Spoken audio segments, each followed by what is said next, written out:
This was originally going to be similar to my Why Gen 1 is the worst video, where I point out facts the fandom seems to ignore, but in a comedic way that doesn't make me seem triggered. May have ditched that last part in this video. Before watching, know that I love both Mario Kart Wii and Mario Kart 8. With that in mind, here's a message to all the people that blatantly say Mario Kart Wii is a bad game and ignore its advantages over 8. Let's go through the list.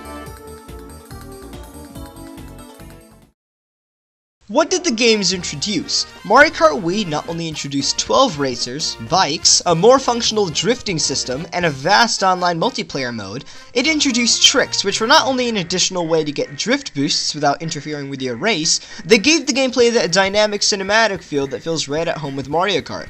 Blue tricks in particular let you do flips on half pipes and the like. They were not only cool on tracks like Waluigi Stadium, Bowser's Castle, and Dry Ruins, but the strategic use of these can really give a spotlight to the players with actual skill, making it a noteworthy gameplay gimmick.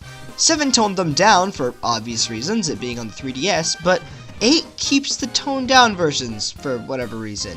What did Mario Kart 8 introduce? Anti-gravity? Okay, looks cool, but how does it change the gameplay? What's that? Oh, yeah, that was the correct answer. It doesn't! You hit someone to make both of you boost. It's hard to do, it boosts them forward too, and when you're surrounded by people, it's probably in the middle of the pack where you see rotating shells and bananas, so good luck trying. Mario Kart Wii is generally a more explorative, free game. Lakitu isn't going to grab you up the literal second you trip, and the way the courses are designed allows for amazing feats to be pulled off in competitive play. Look at this! This is cool! This is what gives Wii such a following. This is how custom tracks are inspired. This is Wii's uniqueness to veterans. And 8 doesn't allow any of this! You know what 8 did? Yoshi's Circuit has this amazing, cool, awesome shortcut where you drive off the map into a tunnel and come out ahead, and 8 removes it! Why? Being an utter killjoy? Well, Royal Raceway had a super cool part of the track where you could enter the very same castle grounds as in Mario 64. Oh! They ruined that too! Lack of tricks, Lakitu being a babysitter, removing legitimately cool track features. What the heck, Mario Kart 8? Oh, my bad. Killjoy Kart 8. Did you remove the castle because no one would run into it in the middle of a race?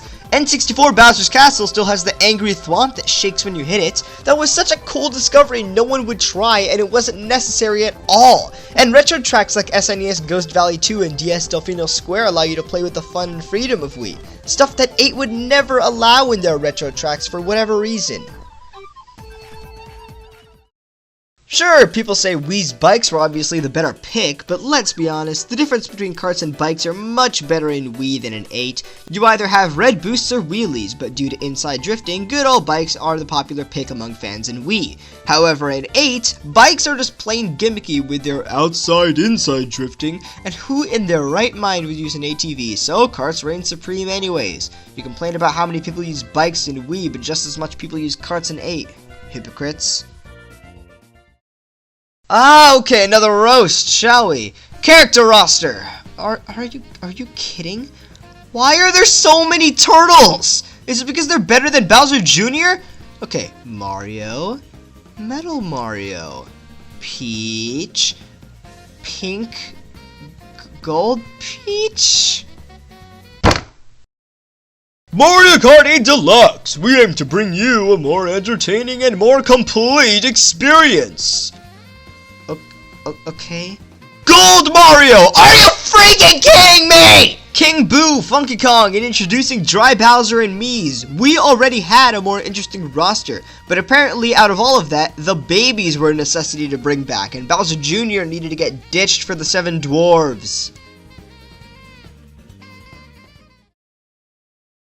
Alright, the items. We introduced the POW block, which forces you to bounce ahead, succumbing to momentum, which reminds me of a slightly less effective Piranha Plant. Okay, fine, that was The Thundercloud. Oh, wow, what a weapon.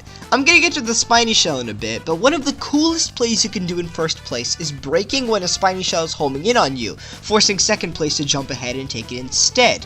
A strategic play, that is the epitome of the Thundercloud.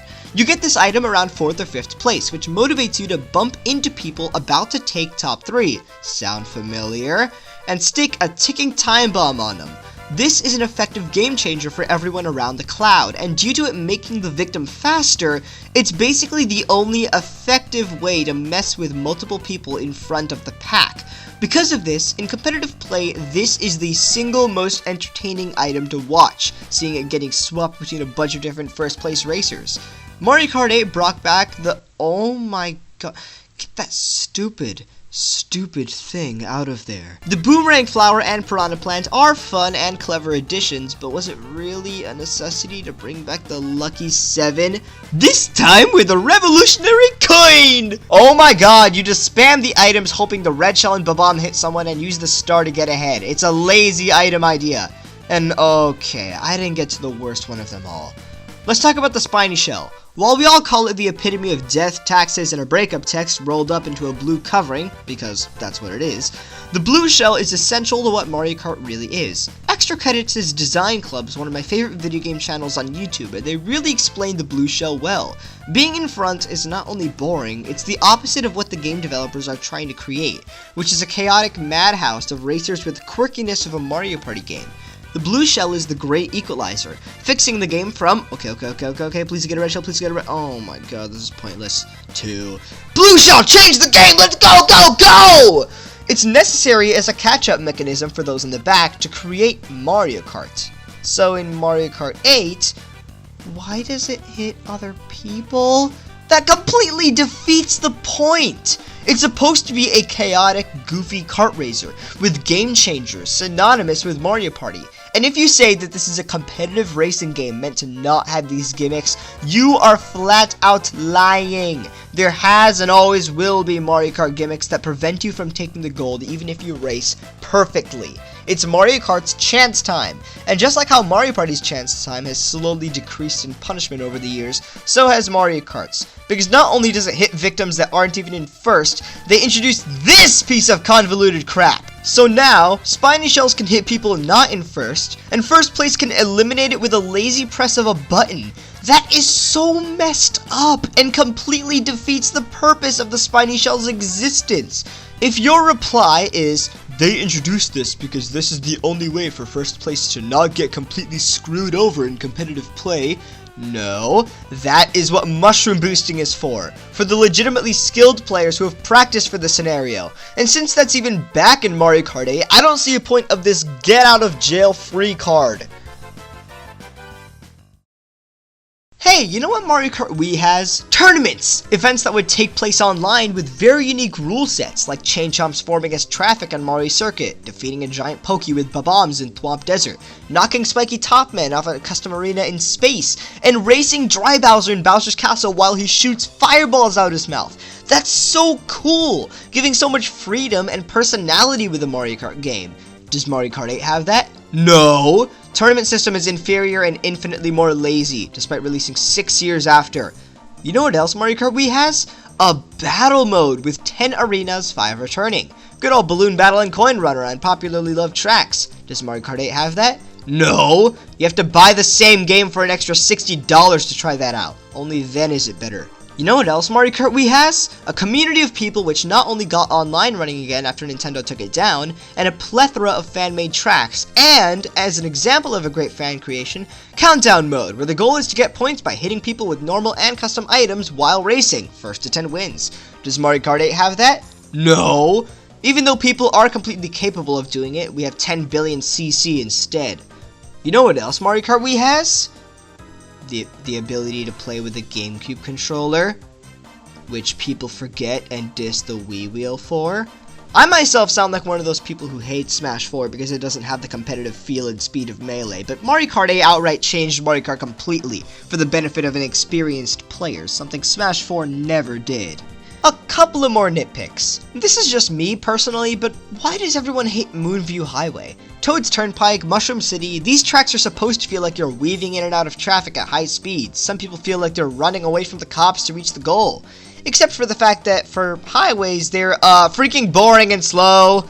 Look at these turns, what the I don't want to feel like I'm turning into the carpool lane to go slightly faster on the interstate. I want to jump into the fray, go wild, have traffic going every which way, crazy turns, bomb cars that catch everyone off guard, skipping the toll and taking every boost panel I find because, oh my gosh, it's a highway that's actually fast. Also, Rainbow Road is a Rainbow Road, not a space station. We have DK Mountain on crack and DK Summit, a gorgeous Koopa Cape and Maple Treeway, and a fun Mushroom Gorge and Coconut Mall.